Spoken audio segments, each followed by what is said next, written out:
లేవియకాండము 7వ అధ్యాయము. అపరాధ పరిహారార్థ బలి అతి పరిశుద్ధము.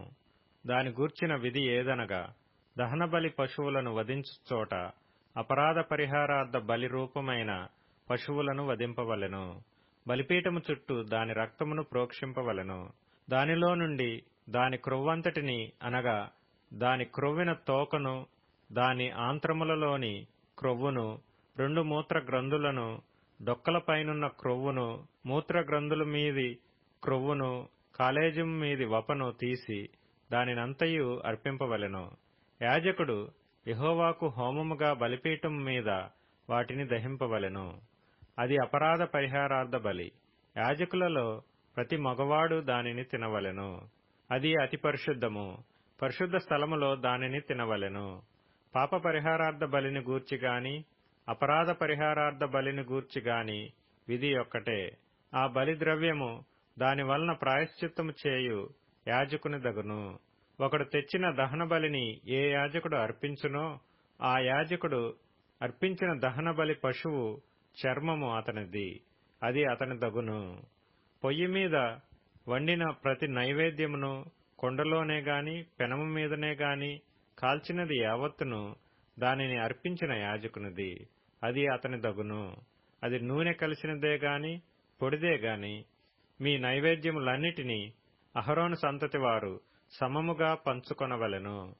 ఒకడు యెహోవాకు అర్పింపవలసిన సమాధాన బలిని గూర్చిన విధి ఏదనగా, వాడు కృతజ్ఞతార్పణముగా దానినర్పించినప్పుడు తన కృతజ్ఞతార్పణ రూపమైన బలిగాక నూనెతో కలిసినవియు పొంగనివియునైన పిండి వంటలను, నూనె పూసినవియు పొంగనివియునైన పలచని అప్పడములను, నూనె కలిపి కాల్చిన గోధుమ పిండి వంటలను అర్పింపవలెను. ఆ పిండి వంటలే కాక సమాధాన బలి రూపమైన కృతజ్ఞతా బలి ద్రవ్యములో పులిసిన రొట్టెను అర్పణముగా అర్పింపవలెను. మరియు ఆ అర్పణములలో ప్రతి దానిలో నుండి ఒకదాని యెహోవాకు ప్రతిష్టార్పణముగా అర్పింపవలెను. అది సమాధాన బలి పశు రక్తమును ప్రోక్షించిన యాజకునిది, అది అతని దగును. సమాధాన బలిగా తాను అర్పించు కృతజ్ఞతా బలి పశువును అర్పించు దినమే దాని మాంసమును తినవలెను. దానిలోనిది ఏదియు మరునాటికి ఉంచుకొనకూడదు. అతడు అర్పించు బలి మ్రొక్కుబడియే గాని స్వేచ్ఛార్పణయే గాని అయిన ఎడల అతడు దాని నర్పించునాడే తినవలెను.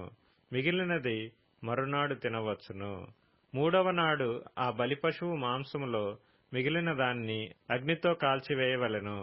ఒకడు తన సమాధాన బలి పశు మాంసములో కొంచెమైనను 3వ నాడు తినిన ఎడల అది అంగీకరింపబడదు. అది అర్పించిన వానికి సమాధాన బలిగా ఎంచబడదు, అది హేయము. దాని తినువాడు తన దోష శిక్షను భరించును. అపవిత్రమైన దేనికైనను తగిలిన మాంసమును తినకూడదు, అగ్నితో దానిని కాల్చివేయవలెను. మాంసము విషయమైతే పవిత్రులందరూ మాంసమును తినవచ్చును గాని ఒకడు తనకు అపవిత్రత కలిగియుండగా యెహోవాకు అర్పించు సమాధాన బలి పశు మాంసములో కొంచెమైనను తినిన ఎడల వాడు ప్రజలలో నుండి కొట్టివేయబడును. ఎవడు మనుషుల అపవిత్రతనే గాని అపవిత్రమైన జంతువునే గాని ఏ అపవిత్రమైన వస్తువునే గాని తాకి యెహోవాకు అర్పించు సమాధాన బలి పశు మాంసమును తిన్నో వాడు ప్రజలలో నుండి కొట్టివేయబడును. మరియు యెహోవా మోషేకు ఇలాగు సెలవిచ్చెను, నీవు ఇశ్రాయేలీయులతో ఇట్లనుము, ఎద్దుదే గాని గొర్రెదే గాని మేకదే గాని దేని క్రొవ్వును మీరు తినకూడదు. చచ్చిన దాని క్రొవ్వును చీల్చిన దాని క్రొవ్వును ఏ పనికైనను వినియోగపరచవచ్చును గాని దానినేమాత్రమును తినకూడదు. ఏలయనగా మనుష్యులు యెహోవాకు హోమముగా అర్పించు జంతువులలో దేని క్రొవ్వునైనను తినినవాడు తన ప్రజలలో నుండి కొట్టివేయబడును.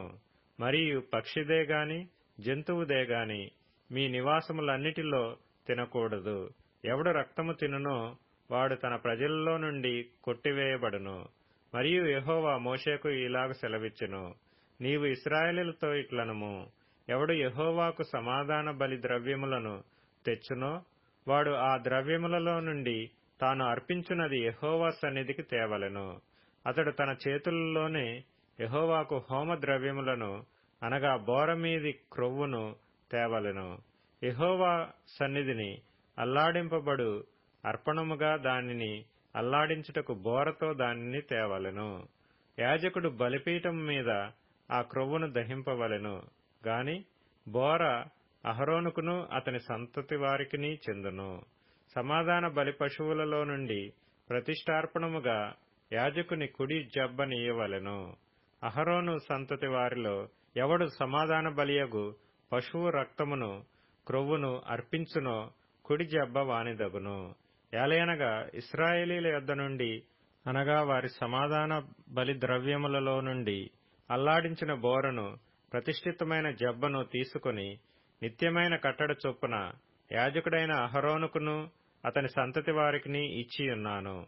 వారు తనకు యాజకులగునట్లు యెహోవా వారిని చేరదీసిన దినమందు యెహోవాకు అర్పించు హోమ ద్రవ్యములలో నుండినది అభిషేకమును బట్టి అహరోనుకును అభిషేకమును బట్టియే అతని సంతతి వారికిని కలిగెను.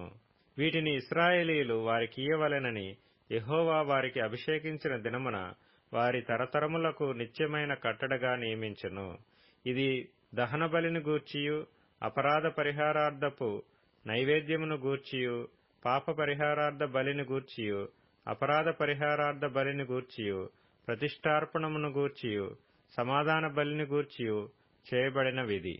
ఇశ్రాయేలీయులు యెహోవాకు అర్పణములను తీసుకొని రావలెనని సీనాయి అరణ్యములో ఆయన ఆజ్ఞాపించిన దినమున యెహోవా సీనాయి కొండ మీద మోషేకు అలాగుననే ఆజ్ఞాపించెను.